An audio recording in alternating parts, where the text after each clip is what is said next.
Alam mo ba?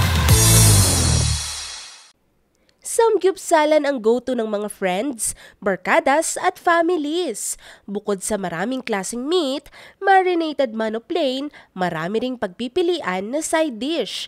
At syempre, hindi kompleto ang samgyupsal experience kung walang kimchi. Alam niyo ba na ang kimchi hindi lang masarap kundi healthy rin?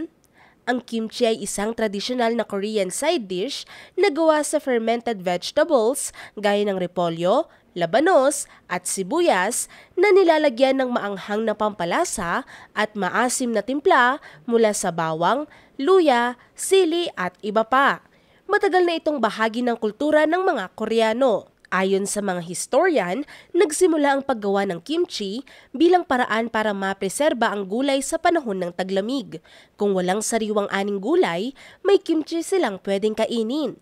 Habang lumilipas ang panahon, mas lalo itong pinasarap at pinabango ng mga spices na gaya ng gochugaru o chili powder, kaya lalo itong sumikat hindi lang sa Korea kundi sa buong mundo. May mga pag-aaral mula sa ibang bansa na nagpapatunay sa mga health benefits ng kimchi.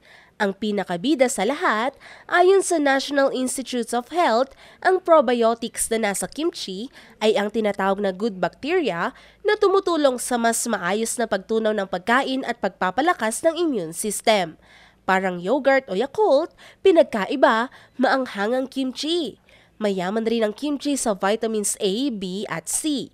May taglay din itong antioxidants na pangontra ng sakit. Ang regular na pagkain ng kimchi ay maaaring magpababa ng kolesterol, mapigilan ng inflammation at makatulong sa weight loss.